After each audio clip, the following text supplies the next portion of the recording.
Thank you very much. My name is Deborah Adepoju. I'm the author of A Farmer's Daughter, A Journey of Grace. What inspired me to write the book is because I feel that all my life's journey, I've had a lot of grace, starting from nowhere, and say I rose from grace to grass to grace because I have very humble beginnings, and my life experience shows that, but for the mercy of God, for the grace of God, I won't be what I am today. I'm grateful for what God has done in my life, and I want it to be recorded for people to encourage them in life, in their life's journey, that they can achieve what they may probably believe is unachievable for them, maybe considering their background, and also to experience, to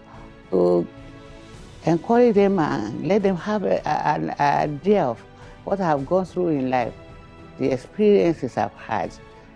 I think reading through and seeing how God has helped me to get through the difficult periods, the challenging periods, to encourage them and teach them and give them something they could look back to and probably try it and see that it could work for them.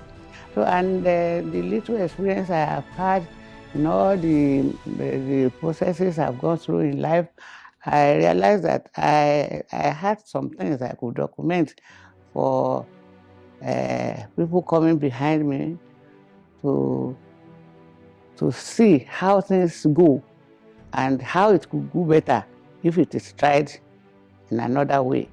And I believe people are bound to benefit from my experiences.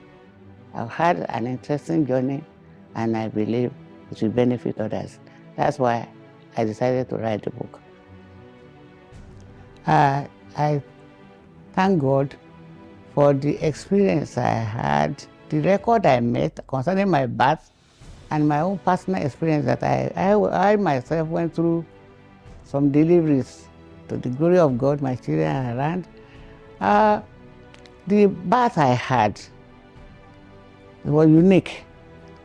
Truly, my mother used to have, normally they used to have deliver like the Hebrew women, that is without much much trouble.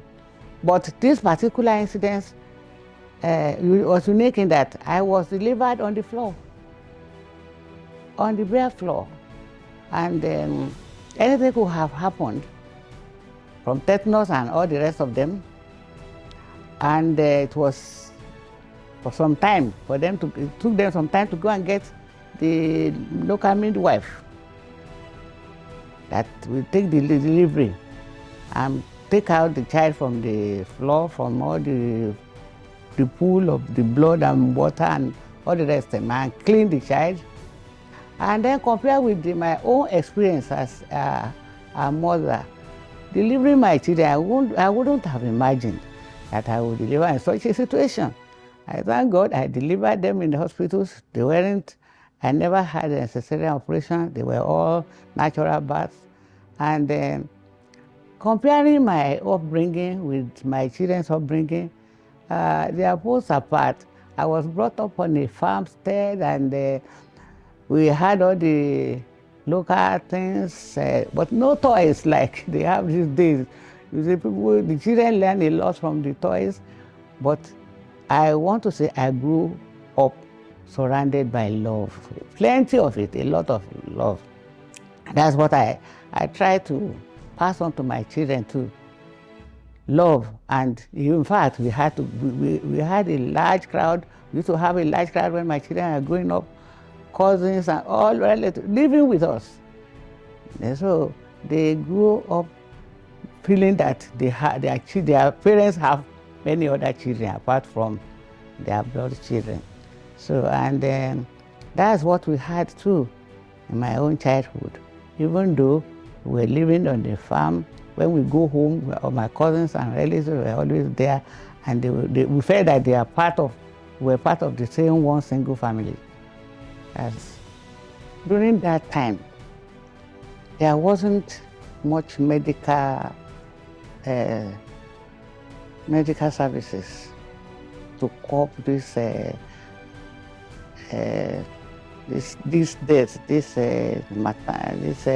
There are times it is both mother and child will die at childbirth, and especially if it's a bridge birth, and so any birth that is a bit challenging will take away the child, take away the mother.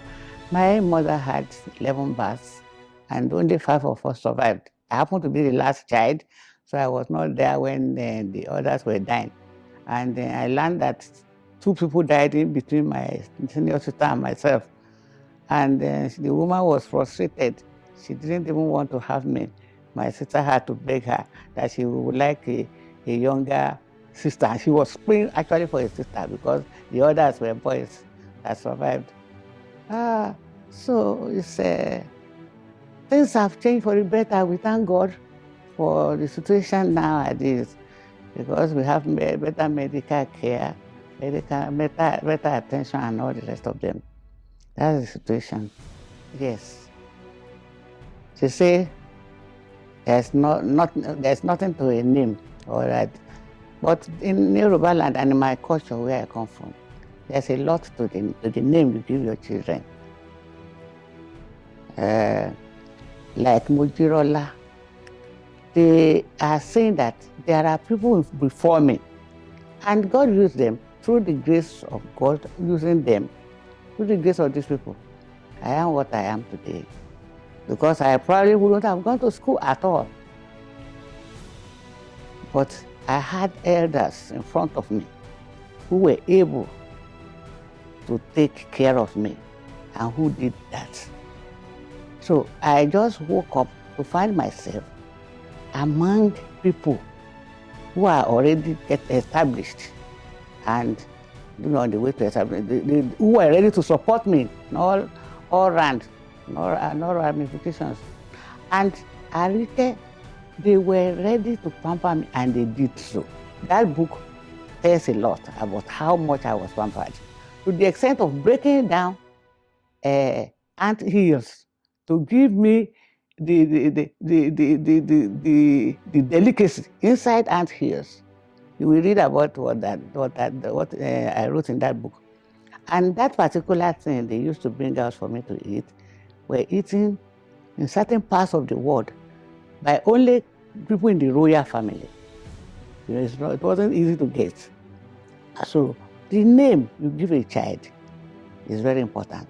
These days, some of our children just give their own children names anyhow. Names that they probably hardly know the meaning, but because it sounds nice. That didn't used to be the practice in our own time. I think names should be given to indicate something good that the child could look forward to becoming. It was not a very interesting period, but for the fact that I have a great father.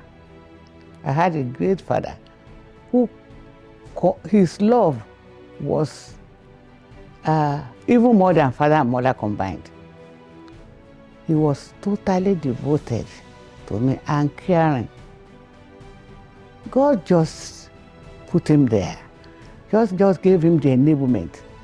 When I think about it now, I just wonder how he was able to do it.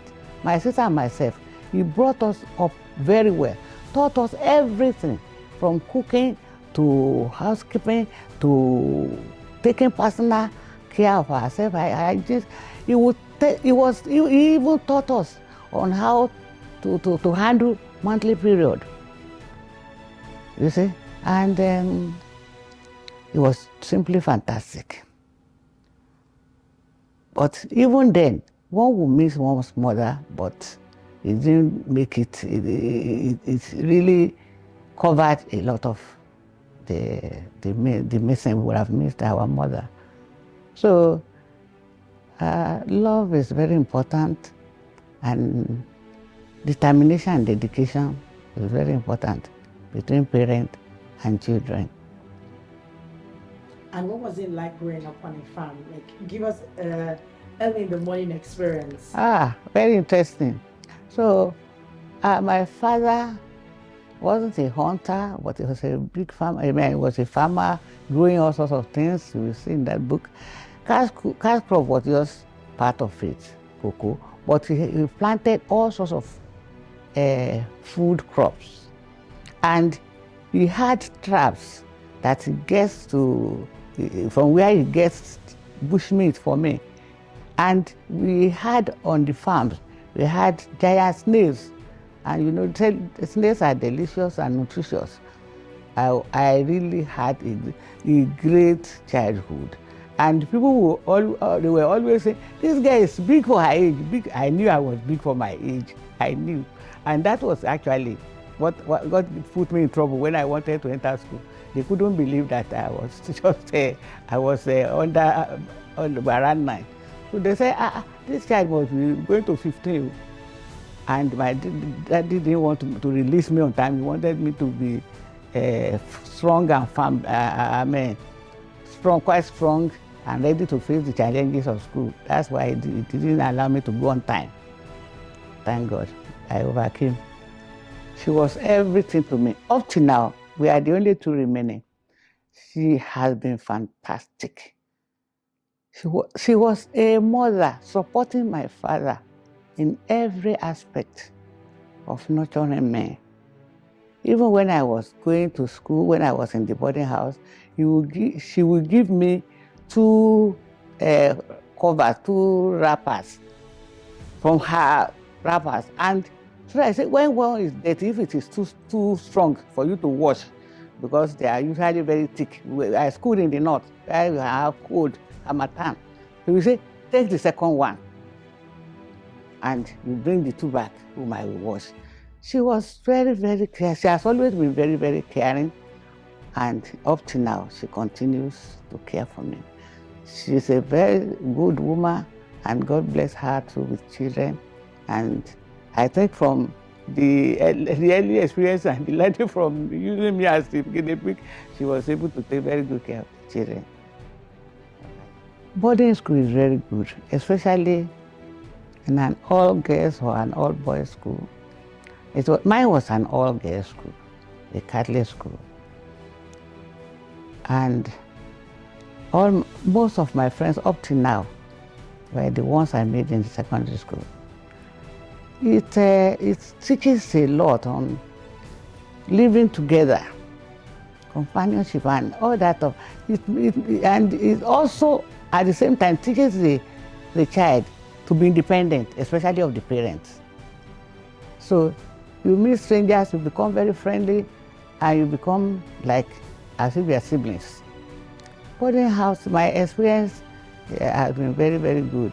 There's a lot of mischief that we used to do in the boarding house. Very interesting. If somebody remembers those ones, you realize that it's good for children to have such experiences. After our night prayer with the convent and with the Reverend sisters, some of us will sneak to the fruit orchard, go and take some chardonnay and all the rest of them. And when we get to the boarding house, we may not even eat one of them. We will be distributing it around. I said, where did you get it? Do you want tangerine? Do you want to eat tangerine? And they will be distributing it out to them. So thank God. It was very interesting. Life was very interesting. And I always recommended it. And when I became a principal, one of the schools that has facilities that could be converted to boarding house, I established boarding facilities for them.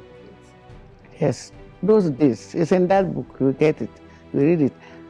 People were, in fact, almost completely against girl education, girl child education.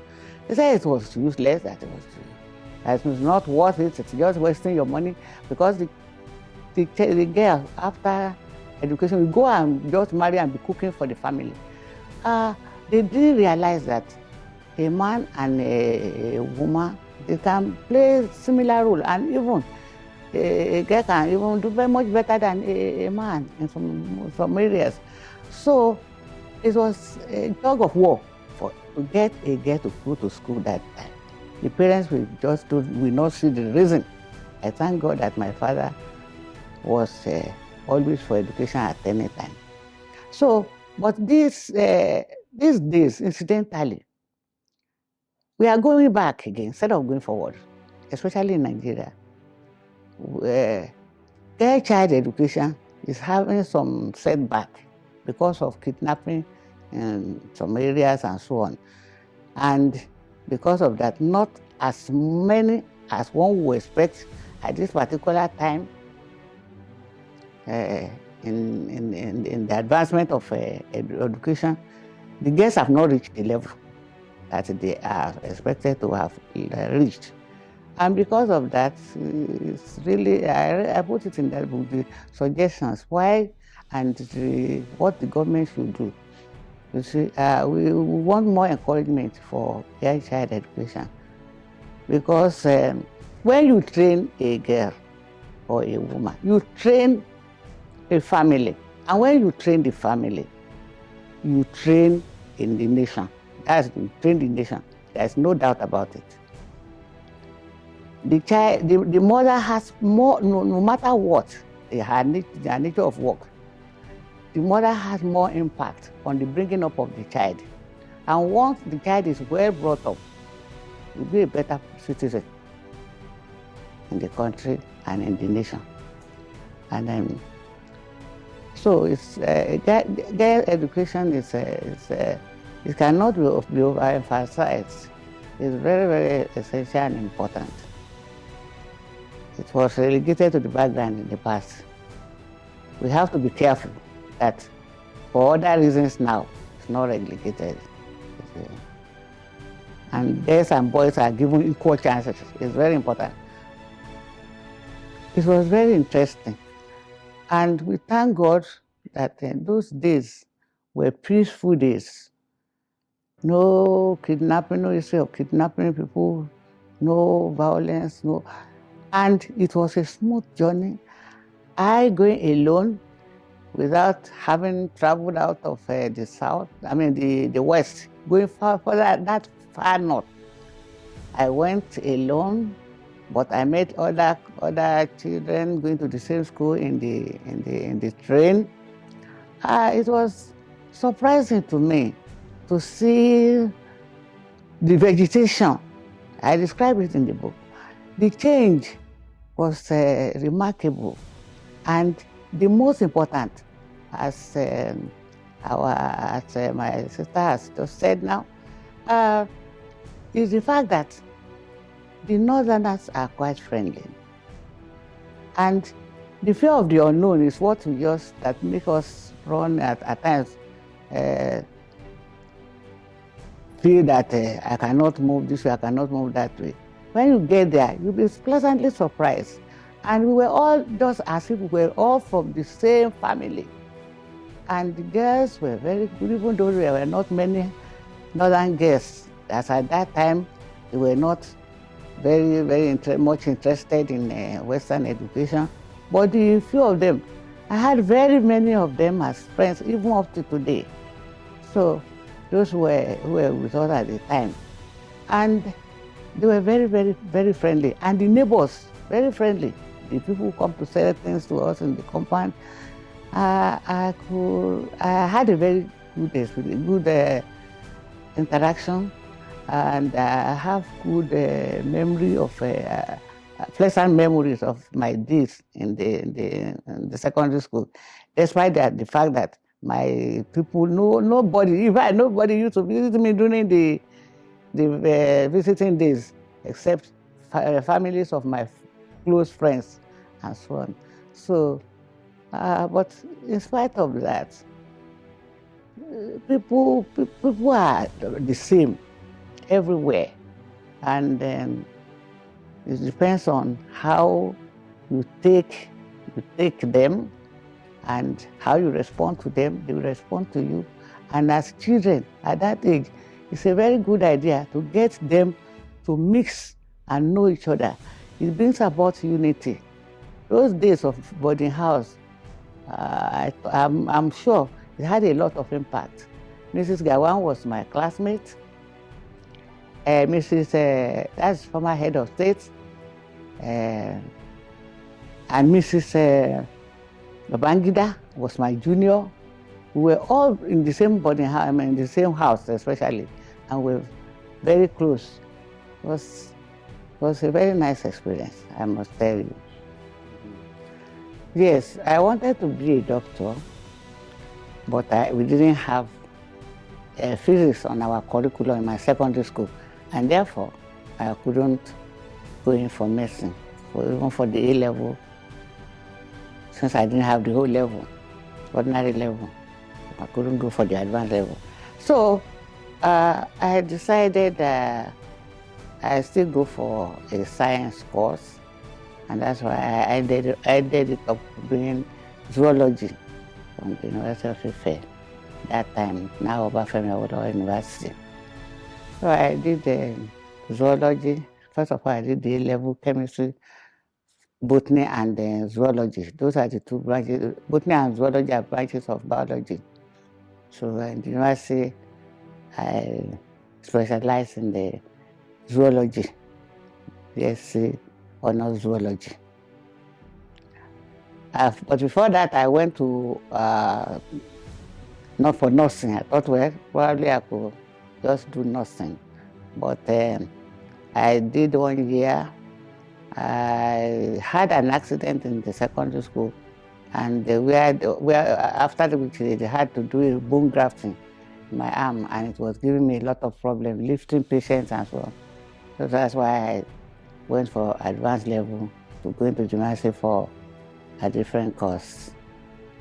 And eventually I ended up as a teacher. I did postgraduate diploma in education from Ahmadu Bello University. And then, so I became a full-time teacher. And I know it's a course I did that, and I really enjoyed it. It's a profession I really enjoyed, bringing up the youth, the young ones. It's very interesting, seeing those ones developing. It's a very noble profession, I must tell you. I like it. So why education? Like why was it very important to you? Because you said your dad didn't go to school, but he valued education. Mm. So what was that thing that made you say, you know what, I'm going to abandon sciences, I'm going to focus on educating other people and being a teacher? Because if you had gone through sciences, then I'll be expecting that you would do something else, right? So why was education very important for you? Or why is it still very important to you? Right from childhood, I went to school because of two things. One was I used to admire the teachers, the female teachers, a lot. They used to dress very neatly, very, very neatly. I used to be really, really, really impressed when I see that. I really admired them. I wanted to be like them when I grew up. And because of the advantages they have, you see, the type of life they live, you see, I don't want to be living on in the farm. I see what happens to the elderly ones. I mean, when they mature, the type of life they actually, I could see that the life of an educated person is a different thing. It looks more decent to me. Not that something you can do even when you are fairly advanced in age. Your education can still carry you on a decent work. You can still produce, productive to your community and all that. And particularly the teaching, because I realized that teaching and education is for life. When you are a teacher, the way they influence the community impressed me a lot. They write letters for the community those days. They mingle with the highs and up in the community. Because the king can even call you to come and write a letter for him. You are you are recognized. You are important. And you are of value. You see? Because I say you can come and interpret for them. And you see, how many people will get that advantage? And my father, since my father loved education, and I wanted to make a statement. The statement I wanted to make is that being a female is no handicap. You can still get to the highest level possible, even being a female. I wanted to pass that message to everybody in the community. That's why I became a teacher. And I knew I would be able to influence other girls too. And I thank God. I recorded it in that book, the influence I think my education had on my community. Positive influence had on the girl child in my area. Up to now, I still link up with the girls in secondary school. I still give them talk. I still encourage them. And because I'm a teacher, it's very easy for me to do. I just continue to teach. Even at my age, I'm just going to 80 now next year. So teaching is really noble. Thank you. It's a very interesting one. I met my husband in the A-level school before I went to the university. And then we were in the same A-level school.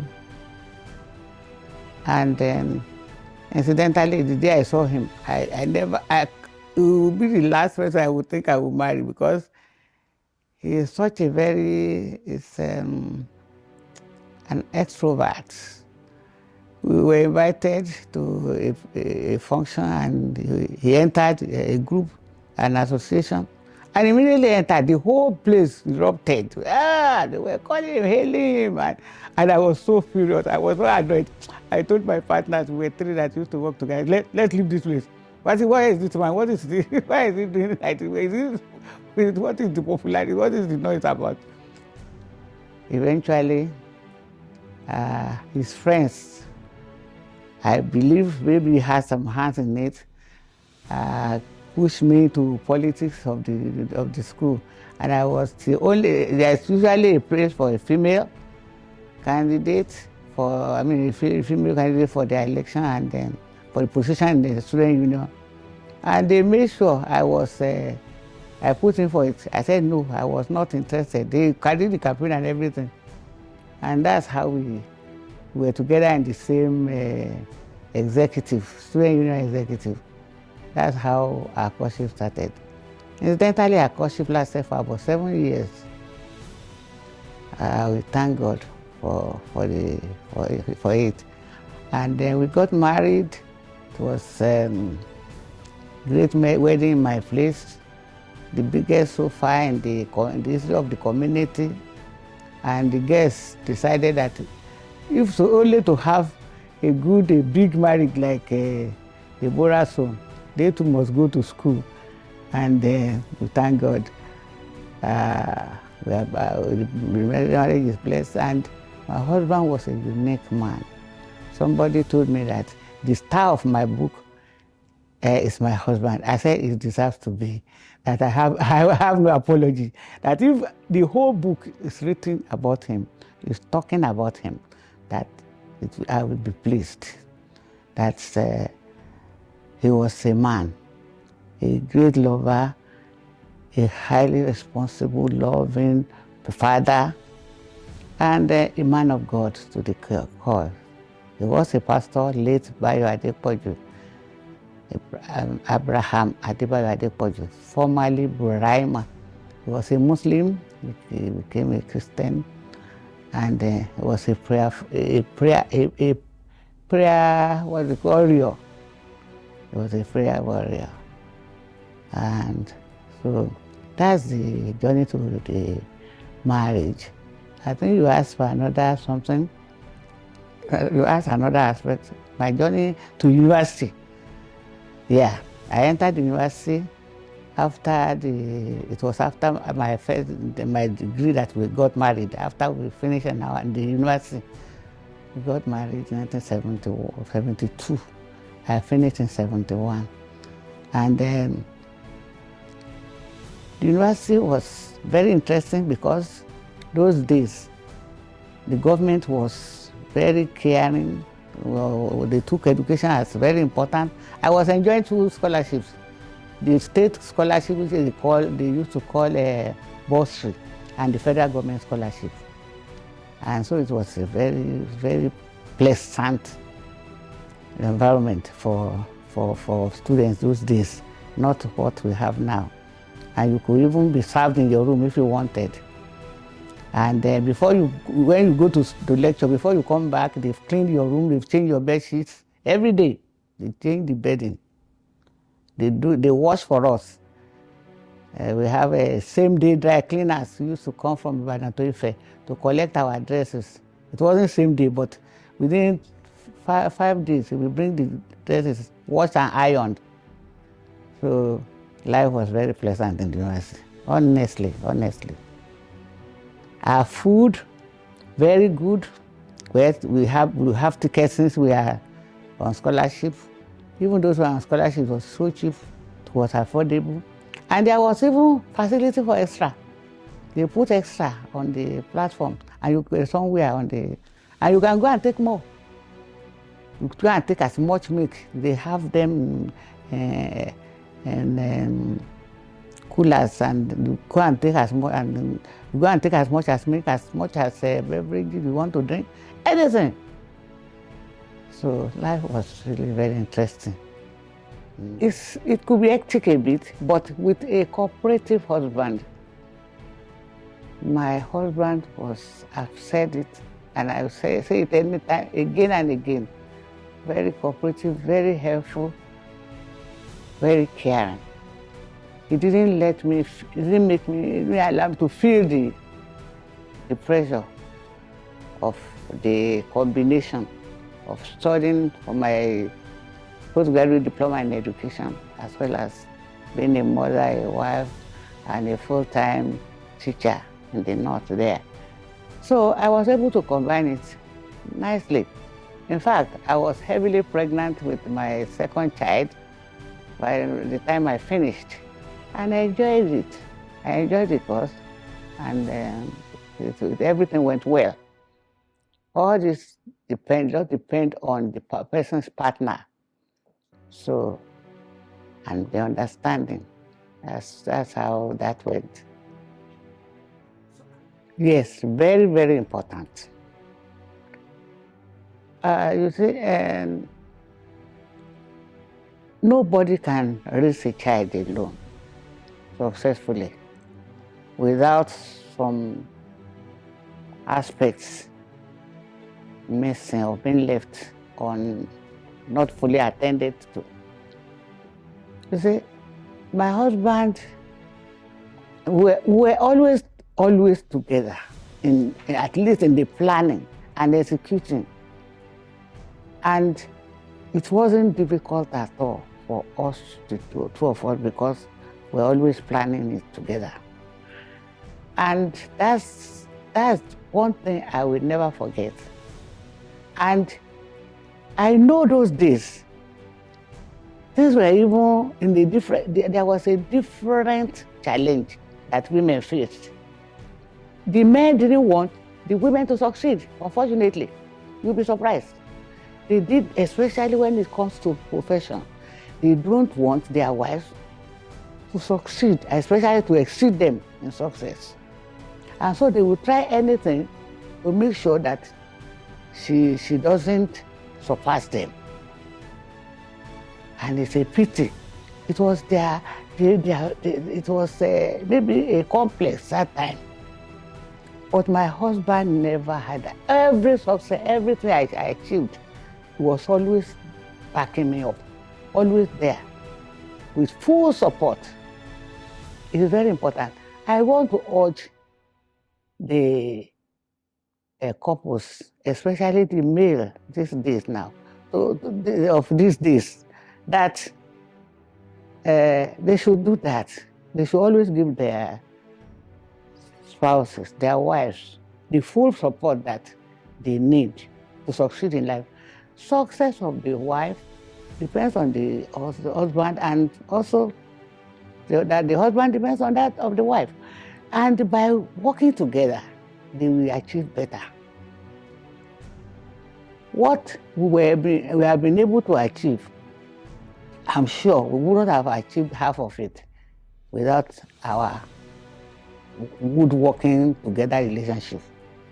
So men should always see their wife as partner and work with them, honor them. And I've always said that if a man loves the wife, he won't overtask her, and he would like to make sure that her welfare is a top of the agenda for him. So it's very important that men of this day realize it. Their wife is working, they are working, they should be very supportive. Because otherwise, it will be a loss to both of them. She must not fall ill, he too must not fall ill. So they must really, really share things, share the jobs, and share the pleasures. I pray God will help them solve that type of, they have such beautiful relationship that they will enjoy every minute of their marriage. Career. Talking about career, you talked about something when you were the road trip you had from the north to the south with your kids. Do you want to tell us that journey? It's a very long journey, which used to take like 5 hours or more. Well, it's about 800 kilometers, and then we had a beetle. My husband was to come and pick us for Christmas in the south. He was already in the south when we were leaving finally. He had carried most of our things. So we expected. I was just tired of the north. I think I should confess, I was not used to living alone without him. And for the few weeks, I just said, I can just take off the car. That means just to drive. I loaded the few things we take. I loaded it in the beetle, carried my 2 girls and the people living with us. There were 3 of them. Loaded the car with the children. Our dependent, my husband's siblings that were young living with us and my own too. So we took off in the midnight. We usually take off in the midnight, like around 12 midnight or 12:30 or 1 from the Soba Zaria, 25 miles from Zaria. And we headed for the south. And we're going, no hitch, no problem. We were almost in Ilorin. We're in Kwara State when the engine developed problem. But we managed to get it to, I myself, I was the only adult in the car. I managed to get it to Ilorin. So when we got it to Ilorin, I have a friend in Ilorin, a classmate in secondary school. But it was a feat that my husband was shocked when he heard that I was driving all the way from Suba to Ilorin, and he was really shocked and terrified. And I was warned not to take such a risk again in life. And as I said in that book, I think I complied. But I like adventure. And I like taking tasks that people may feel that a woman cannot do. Except that one had a little itch. I thank God that most of those tasks that people think that women cannot do, if you put your mind at it, set your mind, you will achieve it. I'm sure that a lot of my achievement was as a result of determination, and that's what the message I would always like to pass around to our younger generation. Make up your mind. Being a girl is no handicap. It's an advantage even, because people won't expect much from you. So you work hard, and you'll be singled out as an achiever. Thank God. It's an interesting thing, an interesting journey, motherhood journey. In fact, before I had my first child, I had been a mother to many. Because when we got married, we took 3 from my husband's that were living together with us. We took 2 from my own side, from my husband's side, 3, 2 from my own side. And then these are primary school children. One of them, no, 2 of them were in secondary school. One was actually in secondary school with us, and one was in primary school. And from my husband, anyway, it's a mixture of secondary and primary with us in Suba in the north.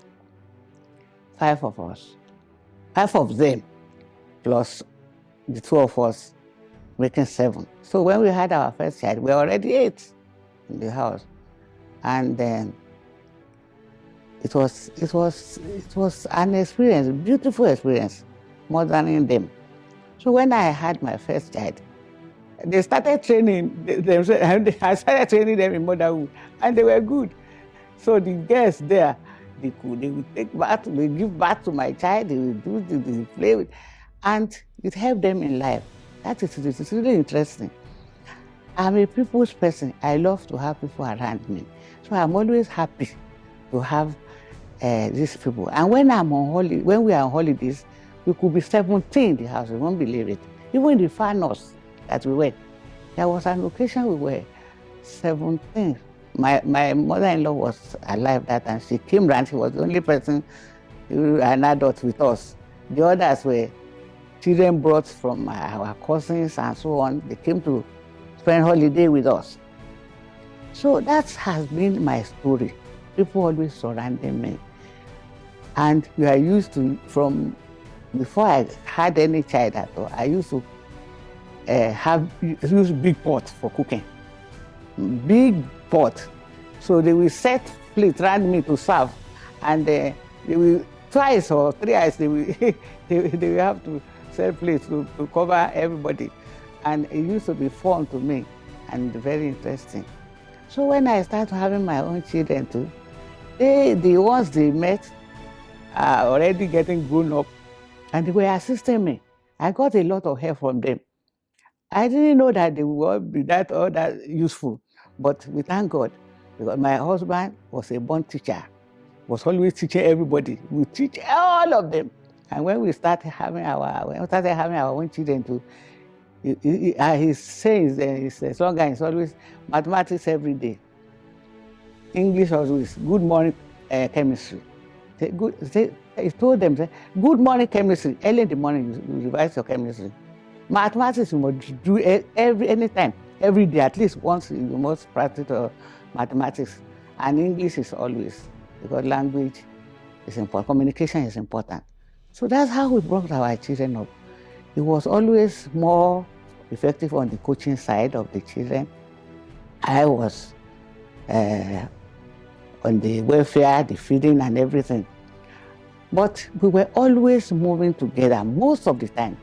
Even in the north, they nicknamed us husband and wife. Because they always, once they see one, they will see the other. And then we enjoyed the togetherness. It brought us closer. And it made our children also comfortable. Because they say, we don't even know who is giving us, they didn't know who was giving them anything. They said, we just know that our school fees is being paid. We don't know who pays it. We don't know. They even say that they have never seen me and my husband quarreling, over finance or over any serious thing. And to the glory of God, the marital journey was very nice. While our children were here and when my husband was around, till his death, nobody ever came to our house to settle quarrel for us. And then our children always admired that in us. It was a big, happy family when their uncles and nieces, they got married. Later, our own children started getting married. And then, to the glory of God, as she has just said, we have grandchildren. With now, we have them all around me. I give glory to God. So, marital life has been very interesting to me, and journey of life has been a great grace for me from God. I have every cause to thank God for it. Thank you. I did not intentionally go into politics, but I knew my people in my locality, my community, where I was born, my local government, my town. They were being deprived of a lot of things, and they needed to have a voice. And I just felt that, well, being a woman, as I always said, it should be an advantage, not a disadvantage. I can stand up for these people. And so when I retired from the teaching, the principalship, the school administration thing, I decided to go into politics. In fact, my husband advised, as I wrote in the book, he said, your people like you, they love you. I think you should join politics to be able to get some good things from government to them, because if you are not there, don't ask how have they divided the the booty. So I said, okay, to make sure that we are not marginalized as we have always been, I think I should try. And the king in my town and the Olori, the wife, they were very enthusiastic and they were very appreciative, and they supported me. I didn't vie for political appointment. I didn't go for any election. But they said they are going to ask for their own, what is their right, that they should have a political appointee from their own end too. And they gave my CV to the governor.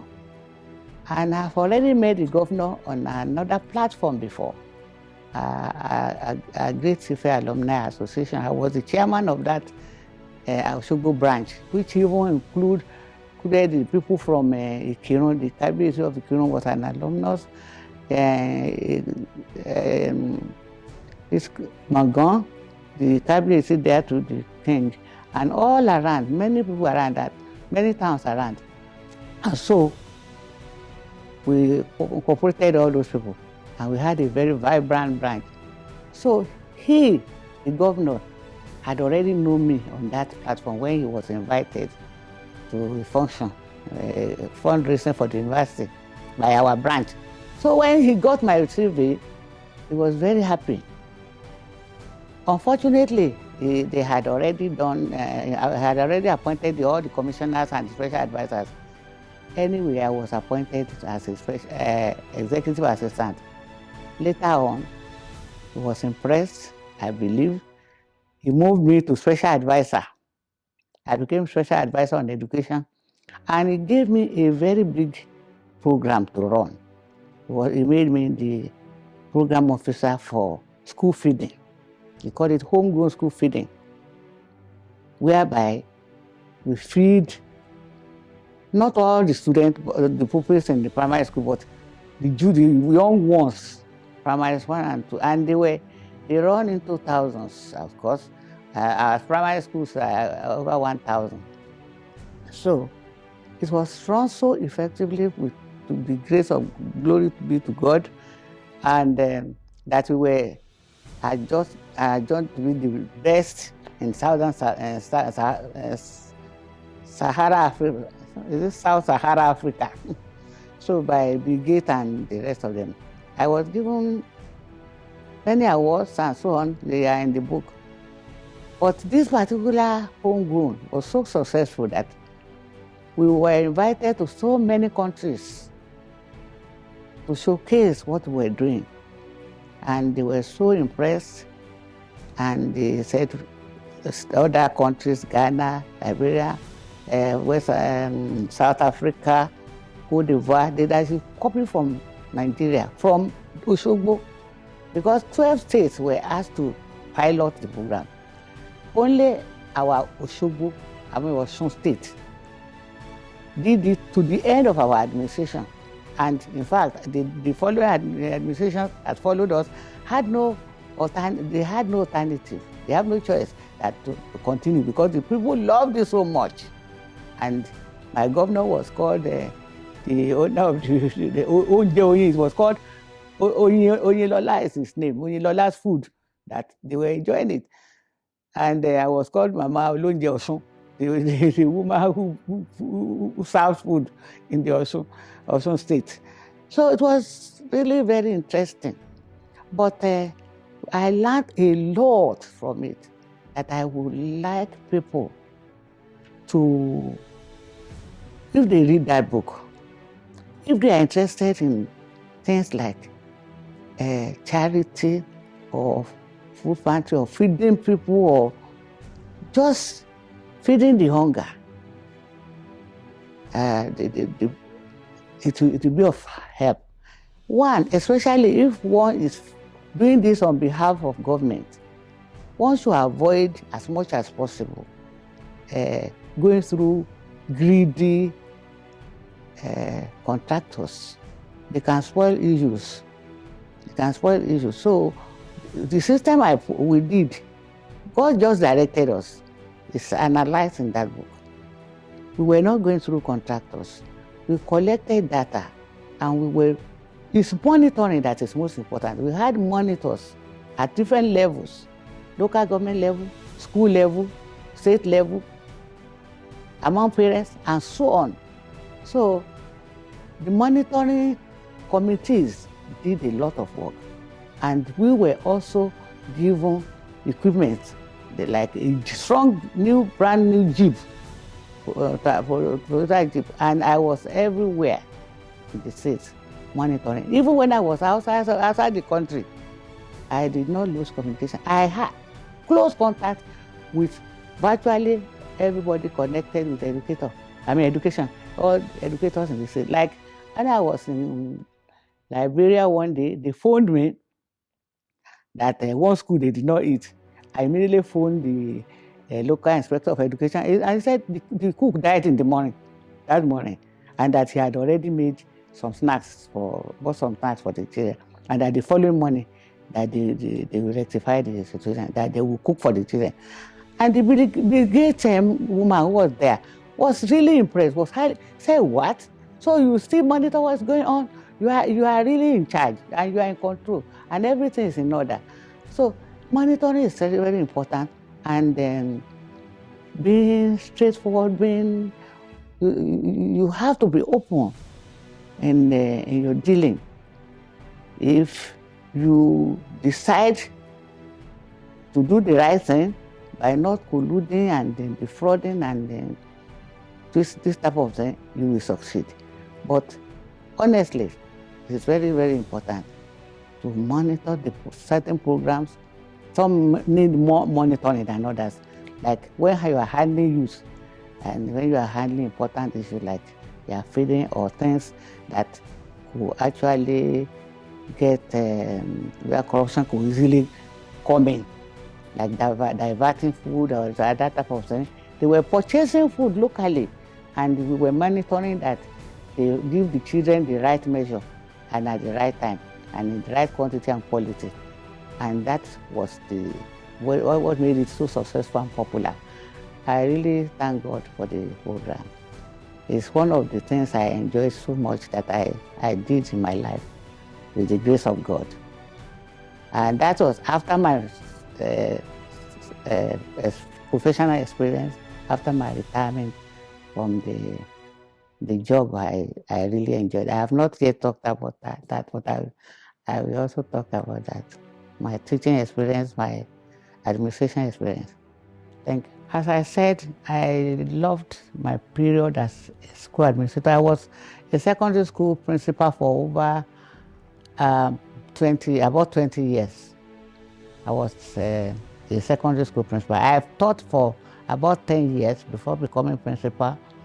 So my whole experience as teacher and administrator covered a period of about 30 years. During my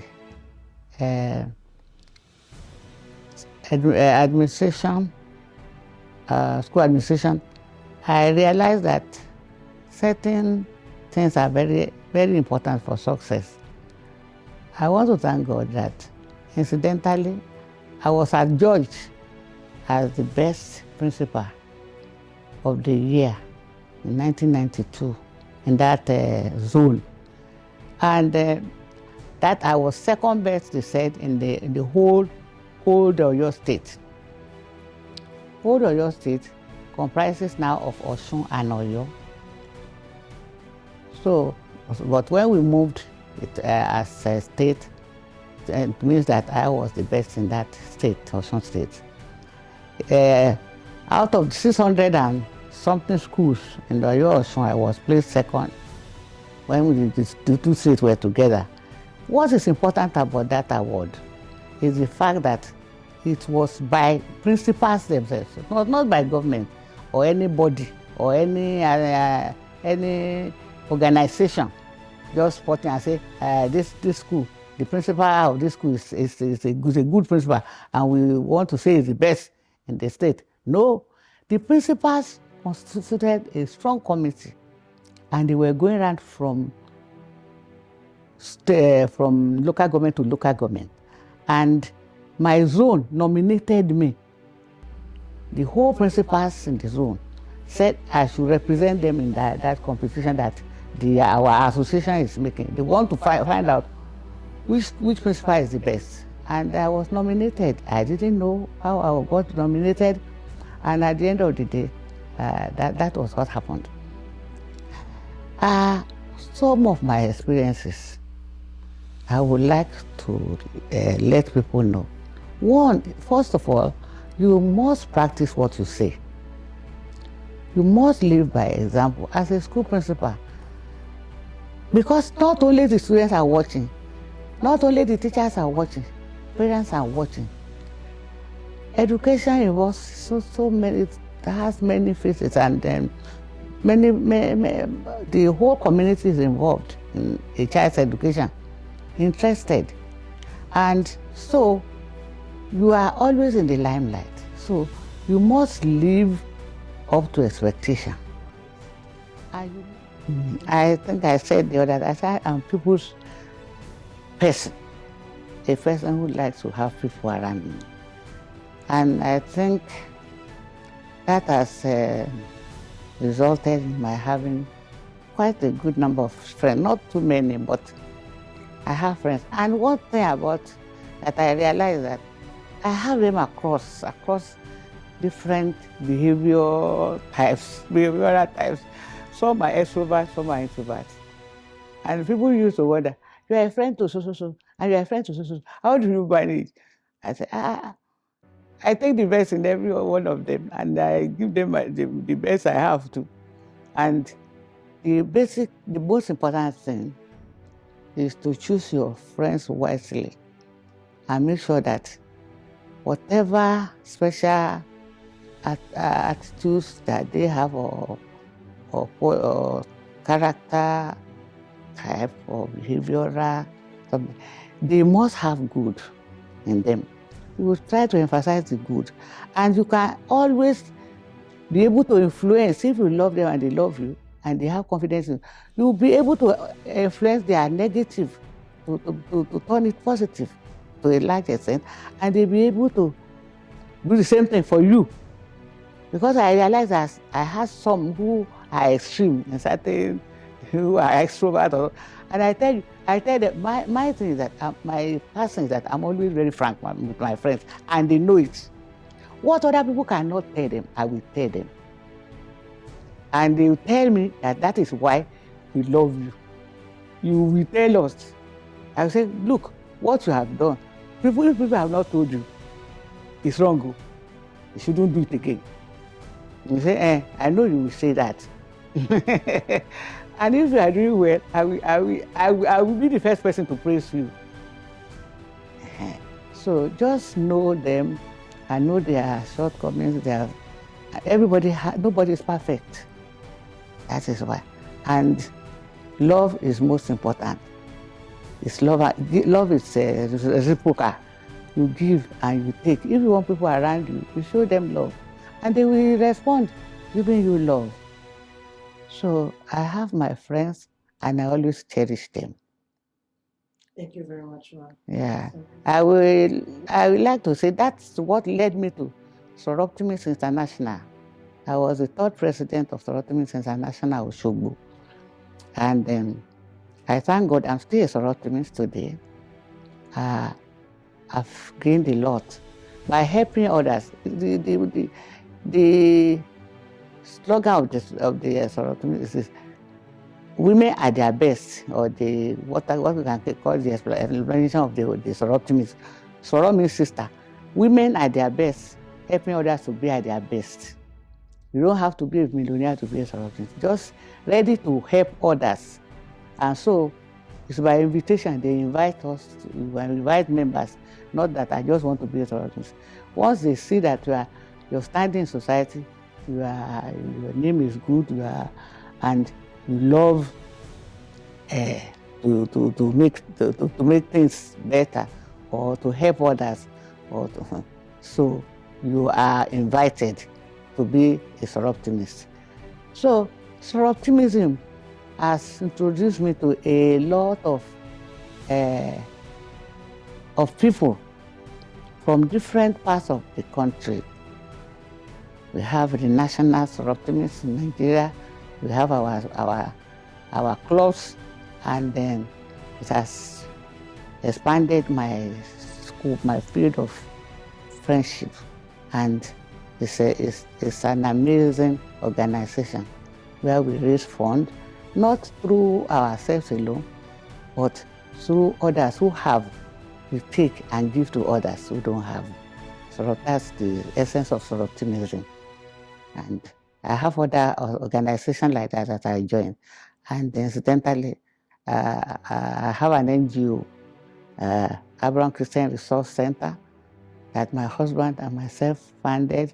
We donated it to Christendom, and then it's still operating. It was commissioned after my husband demise, and we have almost completed it before he died, and we donated the center to the Christendom with a board of trustees of interdenominational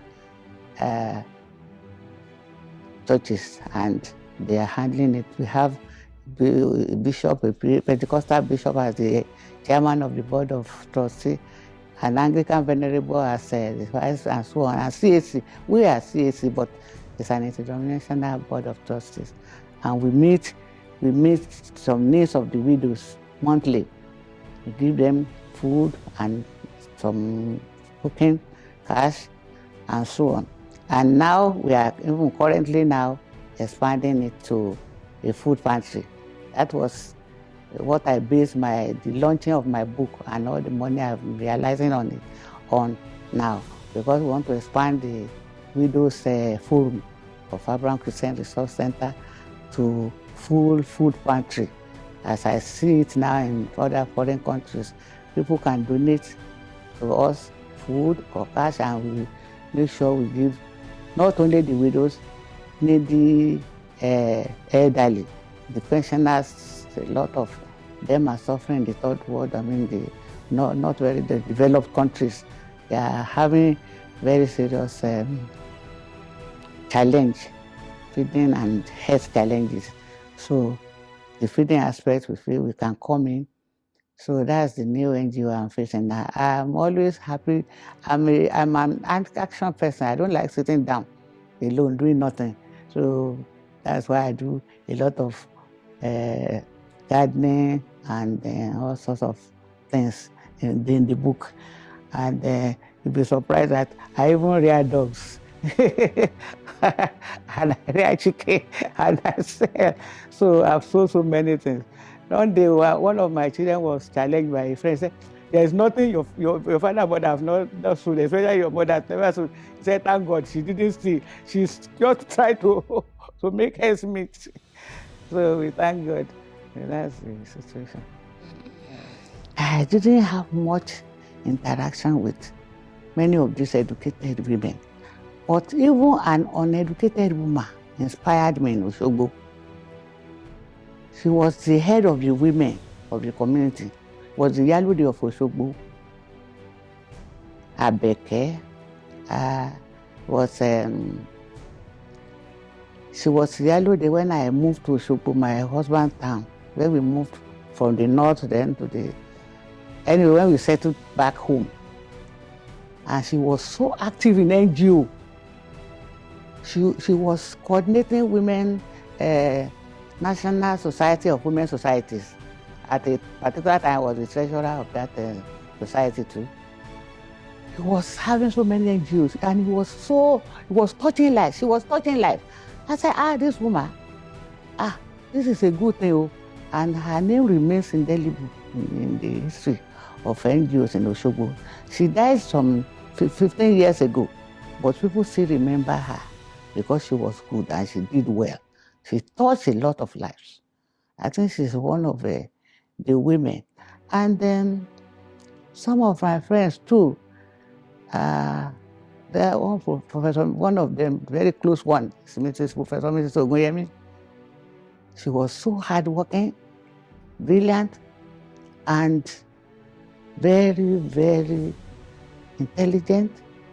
And she's one of the extroverts that I have, introvert that I have. She doesn't speak much, but a woman of action, and a great wife, a great mother, and a very wonderful friend. So her own no is no, her yes is yes. She's also reliable. I have many of them like that. Yes, Mrs. Bikonle, and so on. Thank you very much. Hello, ladies over there. I wish you happy International Women's Day. Please let your voice be heard. You can make impact. You can become anything you wish to become. There should be no limit, and there will be no limit. Go ahead, go and get it. You are qualified, you are equipped, you are capable.